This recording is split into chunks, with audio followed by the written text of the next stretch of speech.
नमस्कार सर्वांना, श्री स्वामी समर्थ। उद्या आहे महाशिवरात्री। तर भगवान भोलेनाथाला प्रसन्न करण्यासाठी सर्वात मोठा दिवस आहे। उद्या महाशिवरात्रीचा महापर्व आहे। महाशिवरात्रीचे व्रत केल्याने मानवाचे सर्व दुःखांचे आणि यातनांचे अंत होतात व सर्व मनोकामना पूर्ण होतात। भगवान शिव आणि माता पार्वती यांच्या कृपेने धनधान्य सुख समृद्धी सौभाग्य प्राप्त होते।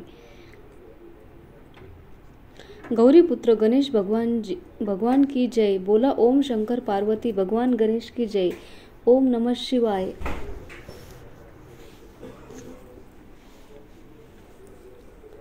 महाशिवरात्रीचे व्रत केल्याने मानवाच्या सर्व दुःखाचे यातनाचे अंत होतात व सर्व मनोकामना पूर्ण होतात। भगवान शिव आणि माता पार्वती यांच्या कृपेने धनधान्य सुख सौभाग्य आणि समृद्धी प्राप्त होते। तर आज मी तुम्हाला महाशिवरात्री व्रताच्या फारच दुर्मिळ कथा या व्हिडिओमध्ये मी तुम्हाला सांगत आहे। या कथा ऐकल्याने तुमची इच्छा लवकरात लवकर पूर्ण होते। तर तुम्ही सर्वांनी पूर्ण श्रद्धा आणि प्रसन्न चित्ताने मनाने भगवान शिव आणि माता पार्वतीच्या चरणांचे ध्यान करून या सर्व कथा नक्की ऐका। एकदा सदानंद नावाचा एक शिकारी होता। तो प्राण्यांची हत्या करून आपल्या कुटुंबाचा उदरनिर्वाह करीत होता। तो एका सावकाराचा देणेदार होता, पण वेळेवर कर्ज न फेडल्यामुळे क्रोधित सावकाराने त्याला शिव मठात बंदी केली। योगायोगाने त्या दिवशी शिवरात्री होती। बंदी अवस्थेत असताना शिकारी मठात शिवसंबंधी धार्मिक गोष्टी ऐकत राहिला। तिथेच त्याने शिवरात्री व्रताची कथा देखील ऐकली। संध्याकाळ होता सावकाराने त्याला बोलावले। संध्याकाळ होताच कर्ज फेडण्याचे विचारले। तेव्हा शिकाऱ्याने दुसऱ्या दिवशी कर्ज फेडण्याचे वचन दिले। सावकाराने त्याच्या शब्दावर विश्वास ठेवला आणि त्याला सोडले। शिकारी जंगलात शिकार करण्यासाठी निघाला, पण दिवसभर बंदीगृहात राहिल्यामुळे तो भुकेने आणि तहाने व्याकुळ झाला। सूर्यास्त झाल्यानंतर तो एका जलाशयाजवळ गेला। तिथे एका घाटाच्या काठावर एका झाडावर चढून बसला, कारण त्याला पूर्ण खात्री होती की कोणीतरी प्राणी तहान भागण्यासाठी येथे नक्की येईल। बिल्वपत्राचे झाड होते। झाडाखाली शिवलिंग होते, जे सुकलेल्या बिल्वपत्राने झाकले गेले होते आणि त्यामुळे ते दिसत नव्हते। शिकाऱ्याला त्याचा काहीच अंदाज नव्हता। भूक आणि तहान यामुळे तो थकून त्याच झाडावर जाऊन बसला। मचाण तयार करताना त्याने काही फांद्या तोडल्या आणि योगायोगाने शिवलिंगावरती पडल्या। अशा प्रकारे दिवसभर उपाशी राहिल्यामुळे शिकाऱ्याचे व्रतही आपोआप झाले आणि शिवलिंगावरती बिल्वपत्र सुद्धा अर्पण झाले। रात्र गेल्यानंतर पहिल्या प्रहारात एक गाभीन हरणी पाणी पिण्यासाठी तलावावर आली। शिकाऱ्याने धनुष्यावर बाण चढवला आणि तिच्या जसेच प्रत्यक्ष ओढली, त्याने त्याच्या हाताच्या धक्क्याने काही पाण्याचे थेंब खाली असलेल्या शिवलिंगावरती पडले आणि अनवधानाने शिकाऱ्याची पहिली प्रहाराची पूजा सुद्धा झाली। हरिण शिकाऱ्याला म्हणाली, मी गाभीन आहे, लवकरच मला प्रसूती होईल। तू एका वेळी 2 जीवाचा वध करणार आहेस, जे योग्य नाही। मी मूल जन्माला घालून लवकरच तुझ्या समोर येईन, तेव्हा तू मला मार। शिकाऱ्याने प्रत्येचा सैल केली आणि ती हरणी जंगलातील झुडपामध्ये लुप्त झाली। थोड्याच वेळाने अजून एक हरणी तिकडून आली। शिकाऱ्याचा आनंद गगनात मावेनासा झाला। ती जवळ आली आणि धनुष्य बाण चढवला। त्यावेळी देखील काही बिल्वपत्री शिवलिंगावरती पडली आणि नकळत शिकाऱ्याची दुसऱ्या प्रहाराची पूजा सुद्धा पूर्ण झाली। तेव्हा ती हरिण विनम्रपणे म्हणाली, मी थोड्या वेळापूर्वी ऋतुमुक्त झाली आहे। मी मातूर हरिण आहे आणि माझ्या प्रियकराला शोधत आहे। मी त्याला भेटून लवकर तुझ्या समोर येईन। शिकाऱ्याने तिला सोडून दिले। 2 वेळा शिकार निसटल्यामुळे तो चिंतित पडला। रात्र संपत आली तेव्हा अजून एक हरिण आपल्या पिल्लासह तेथे आले।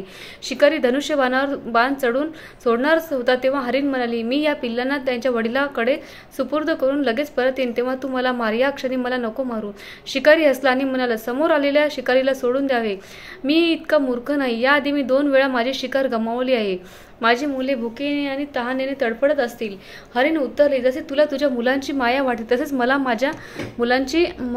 माझ्या पिल्लांचा विचार आहे, म्हणून फक्त या पिल्लांच्या नावे मी थोड्या वेळासाठी जीवनदान मागत आहे। माझ्यावरती विश्वास ठेवा। मी त्यांना त्यांच्या वडिलाकडे सोडून लगेच परत येण्याची शपथ घेते। हरणीने दिनस्वर ऐकून शिकाऱ्याला तिची दया आली। त्याने तिला सोडून दिले। शिकार न मिळाल्यामुळे बिल्व वृक्षावर बसलेला शिकारी बिल्वपत्र तोडून खाली फेकत होता। त्यांची तिसऱ्या प्रहाराची पूजा आपोआप पूर्ण झाली। पहाट झाली आणि म्हणजे सूर्योदय होणार होता। त्याच वेळी एक हष्टपुष्ट हरिण त्याच्या मार्गाने आला। शिकाऱ्याने ठरवले की पहाट होत आली म्हणजे सूर्योदय होणार होता. त्याचवेळी एक हष्टपुष्ट हरिण त्याच्या मार्गाने आला. शिकाऱ्याने ठरवले की यावेळी शिकार नक्कीच करायची. शिकाऱ्याने ताणलेल्या प्रत्येचा पाहून हरिण विनम्र स्वरात म्हणाले, भाऊ, जर तू माझ्या आधी आलेल्या 3 हरिणीचा आणि त्यांच्या लहान मुलांचा वध केला असेल तर मला मारण्यास वेळ घालू नको, जेणेकरून मला त्यांच्या वियोगाचे दुःख खूप भोगावे लागू नये. मी त्या हरिणीचा पती आहे. जर तू त्यांना जीवनदान दिले असेल तर मलाही काही वेळासाठी जीवनदान देण्याची कृपा कर. मी त्यांना भेटून लगेच तुझ्यासमोर हजर होईन. हरणाच्या बोलण्यावर शिकाऱ्याने संपूर्ण कथा हरणाला सांगितली. तेव्हा हरिण म्हणाले, माझ्या 3 पत्नी ज्या प्रकारे प्रतिज्ञाबद्ध होऊन गेल्या आहेत त्या माझ्या मृत्यूनंतर त्यांच्या धर्माचे पालन करू शकणार नाहीत. त्यामुळे जसे की तू त्यांना विश्वासू मानून सोडलेस तसेच मलाही सोडून दे. मी त्यांच्यासह तुझ्यासमोर लवकरच उपस्थित होईन. उपवास, रात्र जागरण आणि शिवलिंगासमोर बिल्वपत्र चढवल्यामुळे शिकाऱ्याचे हिंसक हृदय निर्मळ झाले होते. त्याच्या अंगात भगवत शक्तीचा वास निर्माण झाला. त्याच्या हातातून धनुष्य आणि बाण निसटले आणि त्याच्या हरणाला सोडून दिले. थोड्याच वेळाने ते हरण संपूर्ण कुटुंबासोबत शिकाऱ्यांच्या समोर उपस्थित झाले, जेणेकरून तो त्याच्या शिकारी करू शकेल. पण जंगली प्राण्यांची ही अशी सत्यता, सात्विकता आणि परस्पर प्रेमभावना पाहून शिकाऱ्याला खूप ग्लानी आली आणि त्याच्या डोळ्यातून अश्रूंची धार लागली. त्या हरण कुटुंबाचा वध न करून शिकाऱ्याने आपल्या कठोर हृदयातून जीवहिंसा कायमची दूर केली आणि आपले हृदय कायमचे कोमल आणि दयाळू बनवले. देवलोकातील सर्व देवता सुद्धा ही घटना पाहत होते. त्यांच्या या कृतीवर भगवान शंकर प्रसन्न झाले आणि तत्काळ त्याला आपल्या दिव्य स्वरूपाचे दर्शन घडवले. तसेच त्याला सुख समृद्धीचे वरदान देऊन गुहा नाव दिले. हाच तो गुहा आहे ज्याच्या सोबत भगवान श्रीराम यांनी मैत्री केली होती. बोला श्री शंकर पार्वती भगवान की जय. आता मनोकामना पूर्ती करण्यासाठी दुसरी कथा आपण ऐकूया. एकदा माता पार्वती शिवजींना पतिरूपाने प्राप्त करण्यासाठी घोर तप करत होत्या. त्यांच्या या तपश्चर्येला पाहून देवतांनी शिवजींना विनंती केली की त्यांनी पार्वती त्यांची मनोकामना पूर्ण करावी. शिवजींनी पार्वतीजींची परीक्षा घेण्यासाठी सप्त ऋषी पाठवले. सप्त ऋषींनी शिवजीचे शेकडो दोष सांगितले, पण पार्वतीजींना महादेव यांच्याशिवाय कुणाशी विवाह करायचा नव्हता. सज्जन हो, विवाहाच्या आधी प्रत्येक वर त्यांच्या भावी पत्नीबद्दल पूर्ण खात्री करून घेऊ इच्छितो. म्हणून शिवजींनी स्वतः पार्वतीजींची परीक्षा घेण्याचे ठरवले. भगवान शंकर प्रकट झाले आणि पार्वतीजींना वरदान देऊन अंतर्धान पावले. इतक्या जिथे माता पार्वती तप करत बसल्या होत्या तिथे जवळच्या तलावात एका मगरीने एका मुलाला पकडले. तो मुलगा आपले प्राण वाचवण्यासाठी जोरजोरात ओरडू लागला. पार्वतीजींनी त्यांना मुलाचे आक्रंदन ऐकून द्रवित हृदयाचे त्या तलावाकडे धावल्या. त्यांनी पाहिले की मगर त्या मुलाला तलावाच्या आत खेचत मुलाने देवीला पाहून म्हटले की माझी ना आई आहे, ना वडील आहे, ना कोणी मित्र आहे. आता कृपा करून माझे रक्षण करा. पार्वतीजींनी म्हटले, हे मगरी, या मुलाला सोडून दे. मगर म्हणाले, दिवसाच्या 6व्या प्रहरात जो मला मिळतो त्याला मी माझे आहार मानतो. ब्रह्मदेवानी या 6व्या प्रहारात या मुलाला पाठवले आहे, मग मी त्याला का सोडू? पार्वतीजींनी विनंती केली की तू याला सोड, बदल्यात तुला जे हवे असेल ते मी तुला देईल. मगर म्हणाली, फक्त एका अटीवर मी याला सोडू शकते. तुम्ही तप करून महादेवजीकडून जो वरदान घेतला आहे त्या तपाचं फल मला दिलात तर मी याला सोडेन. पार्वतीजी तत्काळ तयार झाल्या. त्यांनी म्हटले, मी माझ्या तपाचे फल तुला देण्यास तयार आहे, पण तू या बालकाला सोड. मगरीने समजावले, सावध राहा देवी, उत्साहाने संकल्प करू नका. हजारो वर्ष जसे तुम्ही तप केले तसे देवतांसाठी जमले नाहीये. ते संपूर्ण तपाचं फळ या मुलगा वाचवण्यासाठी खर्च होईल. पार्वतीजींनी उत्तर दिले, माझा निश्चय ठाम आहे. मी तुला माझ्या तपाचे फळ देते, तू याला जीवनदान दे. मगरीने पार्वतीजींना तप दान करण्याचा संकल्प केला. तप दान होताच मगरीने देहाने झळझळावू लागला. ती म्हणाली, हे पार्वती, पहा, तुमच्या तपाने प्रभावाने मी तेजस्वी झालो आहे. तुम्ही तुमचं संपूर्ण आयुष्यभराची तपश्चर्या एका मुलासाठी वाया घालवली. जर इच्छित असाल तर मी तुम्हाला तुमची चूक सुधारण्याची अजून एक संधी देते. पार्वतीजींनी म्हटले, हे मकर, तपश्चर्या तर मी तपश्चर्या तर पुन्हा करू शकते, पण तू या मुलाला गिळलेस तर त्याचे जीवनदान मला पुन्हा मिळू शकले नसतेस. पाहता पाहता तो मुलगा अदृश्य झाला. मगरही नाहीशी झाली. पार्वतीजींनी विचार केला की मी तप तर दान करून टाकले, आता पुन्हा तप करण्यास प्रारंभ करेन. पार्वतीजींनी पुन्हा तप करण्याचा संकल्प केला. भगवान सदाशिव पुन्हा प्रकट झाले आणि म्हणाले, पार्वती, आता तप का करत आहेस? पार्वतीजी म्हटली, प्रभू, मी माझ्या तपाचे फळ दान करून टाकले आहे आणि तुम्हाला पती रूपाने मिळवण्यासाठी मी पुन्हा कठोर तप करण्यासाठी मी तुम्हाला प्रसन्न करीन. महादेवजीने उत्तर दिले, मगर आणि मुलगा या दोन्ही रूपात मीच होतो. तुझे मन प्राणीमात्राच्या सुखदुःखात एकरूप आहे की नाही हे पाहण्यासाठी मी लीला रचली होती. अनेक रूपात प्रकट होणारा मी एक आहे. मी अनेक शरीरात असलो तरी शरीरापासून वेगळा निर्लेप आहे.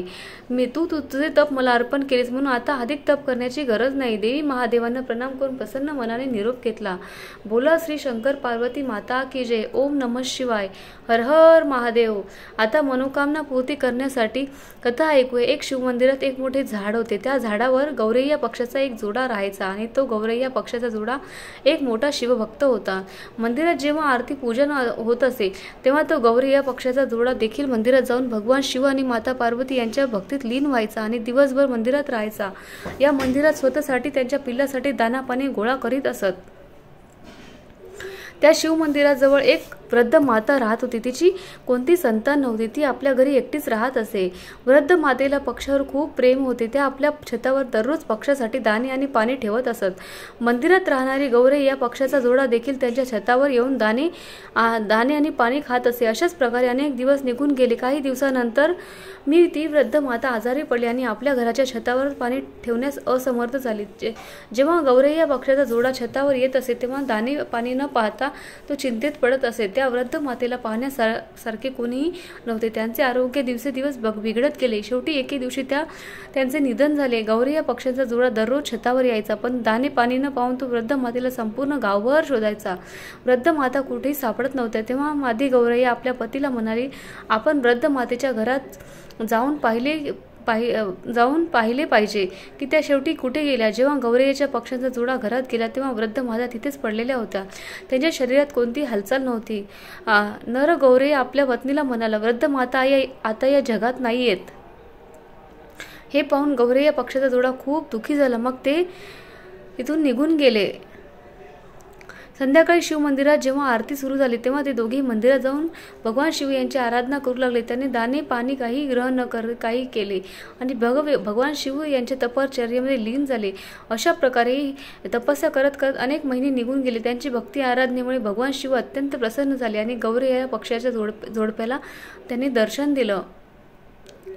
भगवान शिव म्हणाले, तुम्ही दोघांनी पक्ष्यांच्या योनीत असतानाही फार मोठे तप केले आहे. मी तुमच्या भक्तीने अत्यंत प्रसन्न झालो आहे. मी तुम्हाला वचन देतो की तुम्ही माझ्याकडे जे काही मागाल ते मी तुम्हाला नक्कीच देईन. त्यावर गौरैया पक्षांचा भगवान भोलेनाथाशी म्हणाला, हे प्रभू, या मंदिराजवळ राहणाऱ्या वृद्ध मातेला तुम्ही पुन्हा जिवंत करा. भगवान शिव म्हणाले, हे तर निसर्गाच्या नियमाच्या विरोधात आहे. हे कसे शक्य आहे. तेव्हा गौरैया पक्षाचा जोडा म्हणाला, हे प्रभू, तुम्ही तर आम्हाला वचन दिले आहे की आम्ही जे मागू ते तुम्ही आम्हाला द्याल. यावर भगवान शिव विचारात पडले. मग म्हणाले, मी माझ्या वचनामुळे आणि तुमच्या हट्टामुळे विवश झालो आहे. यानंतर भगवान शिवानी वृद्ध मातेला जिवंत केले. वृद्ध माता डोळे उघडतात तेव्हा भगवान समोर यांना पाहून आनंदाने भरून जातात आणि भगवान शिवाशी म्हणतात की, हे महादेव, तुमच्या दर्शनाने माझे जन्मोजन्मीचे पाप नष्ट झाले. मी असे कोणते पुण्य केले की तुम्ही मला दर्शन दिले आणि पुन्हा जिवंत केले. तेव्हा भगवान शिव म्हणाले, हे वृद्ध माता, हे सर्व तुझ्या स्वतःच्या कारणामुळे नाही, तर ज्या गौरैया पक्षांच्या जोडप्याला तू दररोज दाना पाणी घालायचीस त्यांच्या कारणामुळे हे शक्य झाले आहे. त्यांनी रात्रंदिवस तुझ्यासाठी तपश्चर्या केली आहे, ज्यामुळे मी प्रसन्न झालो आहे, तुला जीवनदान दिले आहे.